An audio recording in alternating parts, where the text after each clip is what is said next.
Et voilà. Alors maintenant, je vous propose qu'on regarde l'ANI. Et donc là, pareil, deux choses. D'une part, rappelez-vous ce qu'on s'était dit.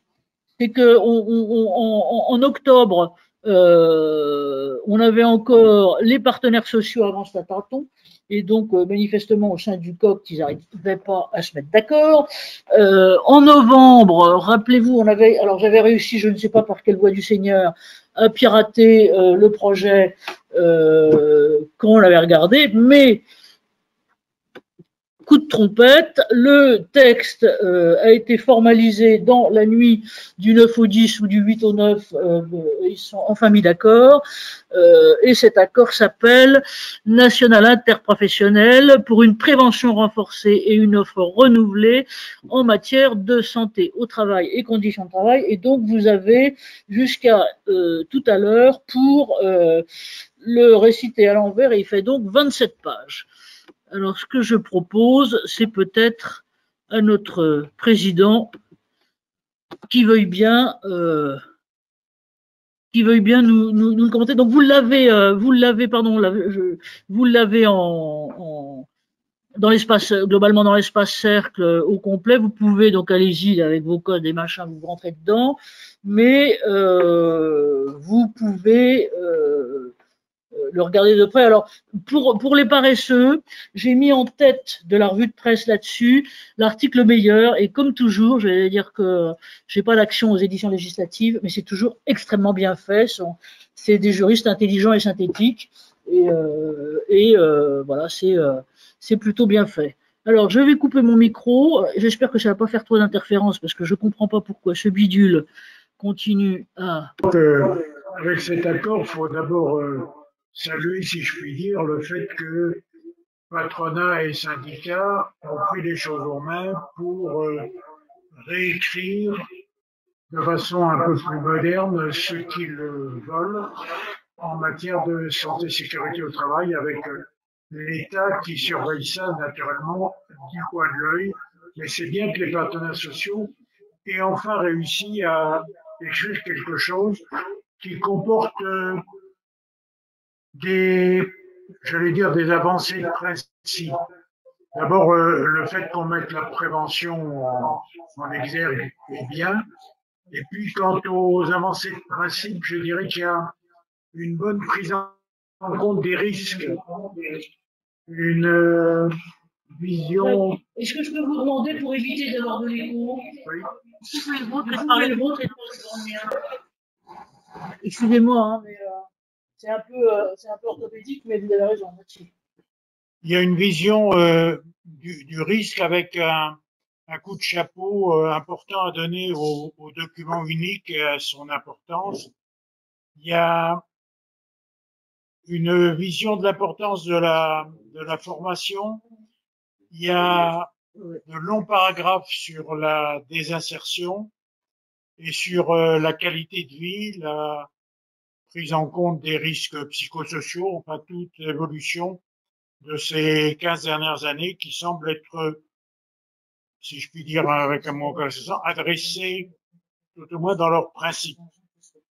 Alors ensuite, il y a bien sûr des mesures pratiques pour lesquelles on peut rester un peu sur sa faim ou sur certains points même être critique. J'en cite quelques aspects qui vont certainement demander à ce que il y ait de l'expérimentation. Il y a la création du MPC, du médecin praticien correspondant. C'est une innovation qui va probablement se mettre en place progressivement et qui devrait compenser le fait que le nombre de médecins du travail est en décroissance inéluctable et qu'il y a lieu de trouver d'autres solutions. Donc, cette solution est ouverte. Il y a un signe donné quant à l'intérêt qu'il faut porter aux carrières extra-salariés, c'est-à-dire les travailleurs indépendants, les patrons eux-mêmes, mais pour lesquels on dit bah, ça sera au MPC, aux médecins correspondants, de s'en occuper, les 10 médecins correspondants étant des médecins rattachés à un centre interprofessionnel. Bon, il y a une esquisse d'intérêt pour ces personnes-là, mais ça reste aussi à concrétiser. Il y a des soucis de gouvernance avec un maillage territorial à assurer plus convenablement. Il y a une notion de socle d'offres et de certification de ces socles d'offres pour remédier à ce qui est la dispersion de qualité des services interprofessionnels. Il y a une gouvernance au sommet qui semble bien être confiée, ce qui est légitime au COCT, sous le nom du CNPST, et localement un rôle de pilotage qui serait donné au CRPST. Rien n'est dit au sujet des organismes tels que les ANAC, TARAC, INRS, etc. Ce qui ne veut pas dire un désintérêt, ce qui veut dire que je pense que ceci continuera à fonctionner. Il y a un aspect financier qui est limité au fait que les centres, les services de santé interprofessionnels sont invités à rester des associations et à rester en concurrence en mettant un ticket modérateur à la concurrence qui serait que ils ne peuvent pas dépasser de 20% la moyenne du coût des prestations qui seront offertes par les centres qui constituent le socle. Bien, voilà quelques grandes lignes de cet accord qui maintenant devrait être signé par une majorité de syndicats, puis mis en musique du point de vue réglementaire par intervention du Parlement ou surtout de l'État, pour autant qu'on puisse imaginer la mise en forme réglementaire, la mise en musique réglementaire sera très fidèle à l'ANI. Alors il y a bien sûr à compléter et à élargir des choses, mais je pense que tout le monde voudra se manifester comme respectant le principe de l'ANI. Et cette mise en place administrative par peut-être de la loi, sûrement des décrets et règlements, devrait se faire assez vite, laissant encore du temps, je pense, à des choses qui seront à expérimenter pour le succès de nouvelles dispositions. Voilà, écoutez ce que je peux dire en abrégé, mais maintenant vous avez peut-être questions ou compléments ou d'Anne-Marie ou d'un ou l'autre d'entre vous. Hello, hello, pardon, c'est Anne-Marie depuis le poste de Jacques. Donc, on a peut-être pour vos réactions, questions et autres sur l'ANI, un petit 16 minutes avant l'intervention du docteur Toledano. Est-ce que vous avez commencé à regarder? Qu'est-ce que vous en pensez? Je sais qu'à côté de moi, j'ai quelqu'un qui aime pas du tout, donc 3 minutes là-dessus. Philippe, je pense qu'il vaut mieux que vous veniez là ou là-bas. Et moi, je là-bas parce qu'ici, on se tape de l'écho.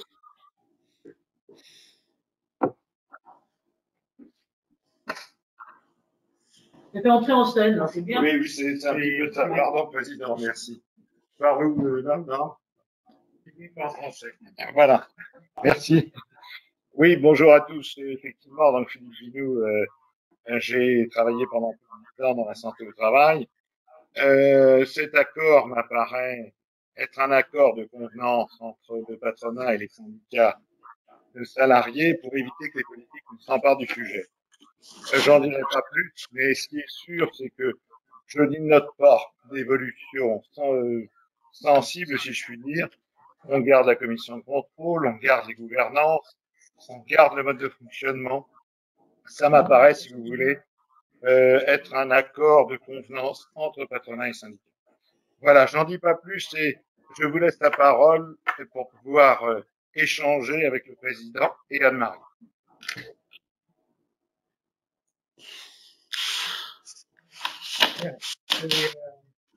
Alors, attends, je regarde Pour ma part, est-ce que j'ai le micro là? Ouais. Un truc qui me frappe, alors pardon, parce que partage pas complètement l'avis de Philippe. Je trouve que la première lecture de ce truc-là doit être d'abord une lecture politique. Et ça fait 15 ans que tout ce monde-là, finalement, n'arrivait pas à se mettre d'accord. Et bon, alors que le truc soit sans doute à minima, et même mais pas tant que ça quand même, et qu'il soit plutôt sur les principes que sur le contenu, c'est quand même finalement plutôt bien. Euh, c'est quand même plutôt bien que ce soit là. Alors là maintenant, il est clair que les lions sont lâchés, hein, et que dans les coulisses, les les tractations doivent aller tout à fait grand train. Pourquoi Qu'est-ce qu'aurait son micro ouvert là? Non, il n'y a que moi. Bon, c'est extrêmement bizarre. Ça s'affiche H. Je ne savais pas que je m'appelais H. Et donc les tractations doivent aller bon train parce qu'en gros on a rappelez-vous hein, dans le schéma qu'on s'était fait d'ailleurs pour essayer de synthétiser tout ça en octobre dernier, je dirais que les trois voies qui étaient la voie officielle, celle du COCT, du Sanhédrin des Sages complètement caché à la DGT, et la voie parlementaire, donc qui est la voie haut parlé de Madame Lecoq en Majesté, flanquée maintenant de Madame Carole comment Grandjean, voilà c'est ça. Et en est une autre voie avec les concupiscences qu'on imagine derrière ce qu'était le France Santé Travail, et que la troisième voie, qui est normalement celle à laquelle doivent revenir les choses là maintenant, donc qui est, je parle de la seconde, qui est celle de la proposition de loi, et la troisième étant celle du gouvernement, donc théoriquement du ministre, secrétaire d'État Pietraszewski et de son ensemble là-dedans, et celle du projet. Et donc on sent bien que là-dedans, les équilibres, encore une fois, sont des équilibres politiques, pour savoir qui va passer avant. Est-ce que on laissera la main au Parlement et donc à une proposition de loi pour faire bonne figure, parce qu'encore une fois, les critères sont pas les critères, j'allais dire, forcément liés aux finalités qu'on cherche. Hein. Mais où est-ce que ça sera la reprise de main là-dessus de l'État central? Je ne sais pas quelle est votre opinion à tous, mais enfin, on va avoir à regarder ça encore une fois de l'œil pas du zoo, mais ni du zoom, mais de l'extérieur pendant ces vacances et jusqu'au après le 8 janvier. Voilà. Donc question de date, question d'émetteur, question de crédibilité. Ah bah c'est Gilbert qu'est-ce qu'il a fait Gilbert? Il a tapé sur son partage d'écran. Je sais pas comment le retirer. MIF. Bon, tant pis. Voilà. Donc ça y est, j'ai encore pas mon chat. Valérie, si vous pouvez prendre la main, je coupe mon micro. Valérie Dunas, si vous voulez vous exprimer volontiers. Valérie, c'est à vous. Je coupe.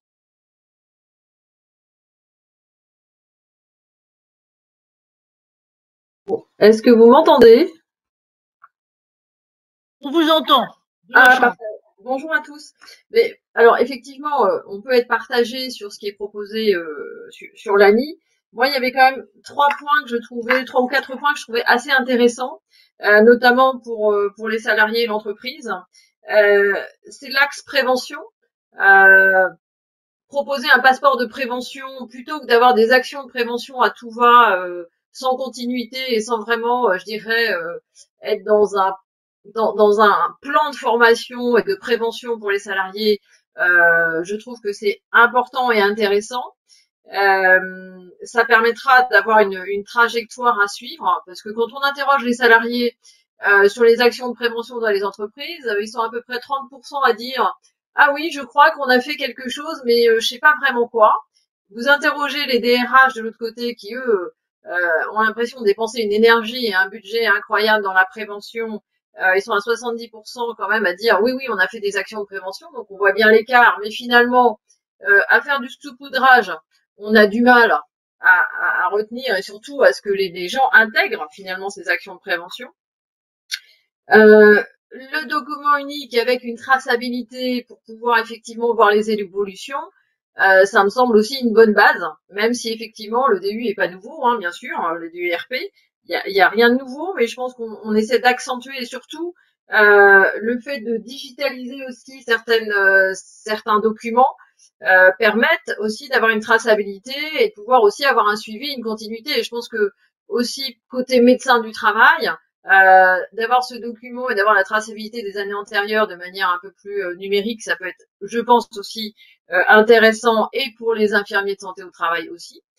L'autre point qu'il faut noter quand même, la promotion du rôle des branches professionnelles.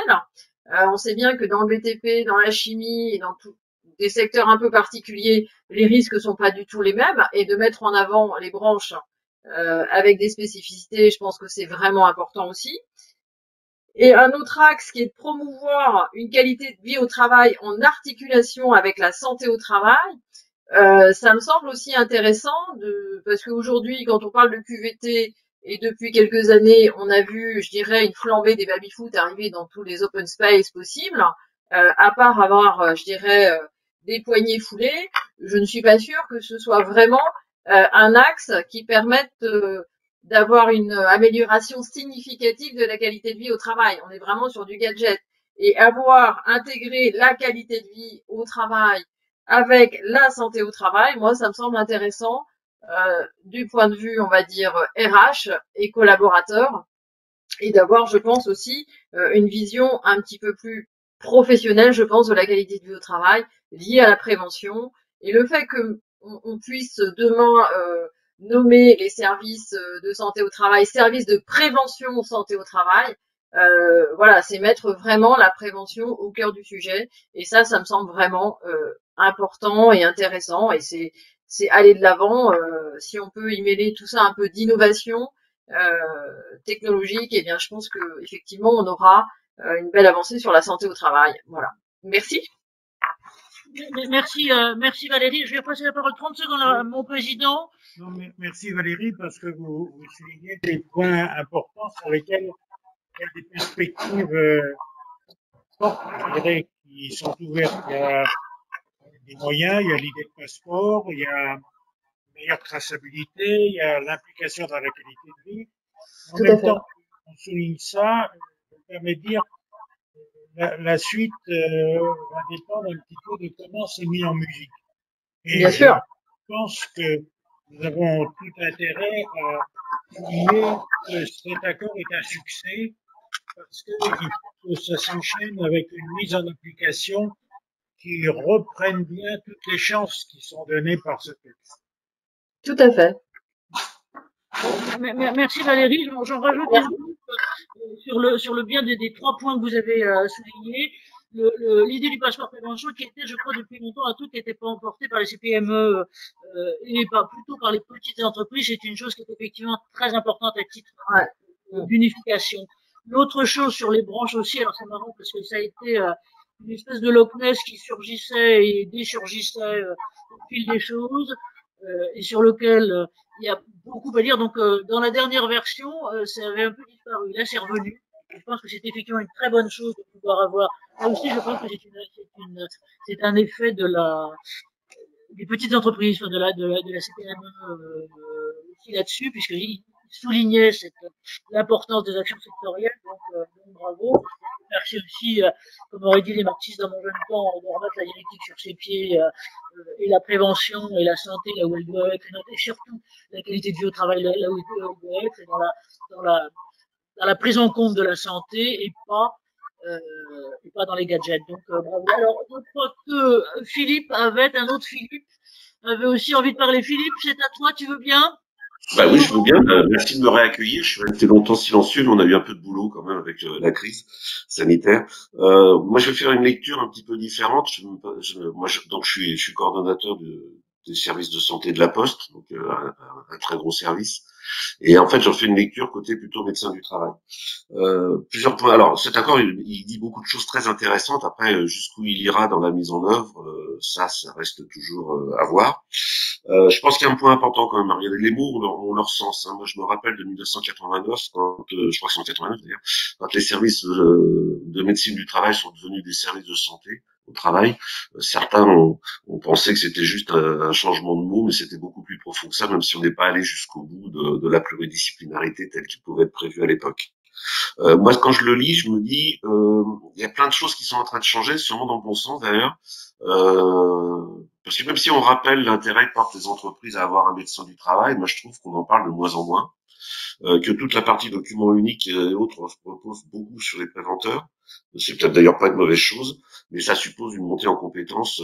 J'ai plus de 30 ans maintenant d'ancienneté en médecine du travail, ça nécessite quand même une grande montée en compétences de cette profession.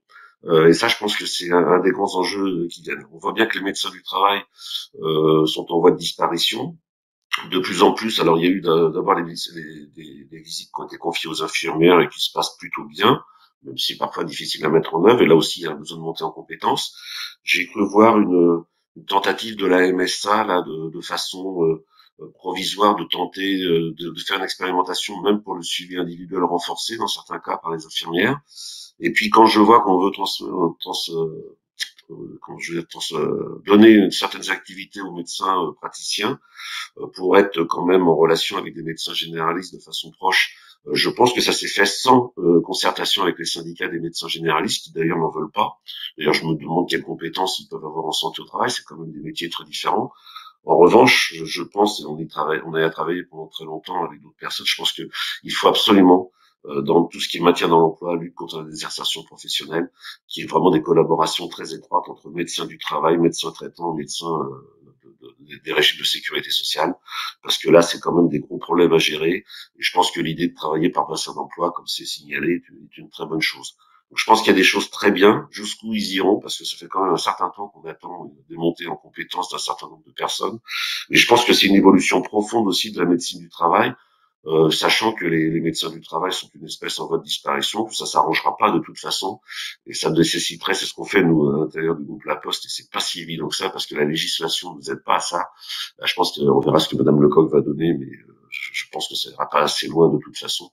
Mais je pense qu'il faut vraiment, là aussi, qu'on revoie le rôle du médecin du travail dans l'entreprise, et quelles sont les compétences qu'il faut qu'il ait pour pouvoir jouer son rôle dans ce qui est en train de se mettre en place, et qui me rappelle de plus en plus quand même les systèmes anglo-saxons.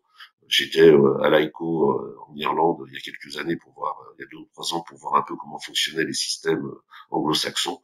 J'ai l'impression qu'on s'en rapproche de plus en plus avec des résultats qui sont d'ailleurs très bons. Voilà, c'est tout ce que je voulais dire.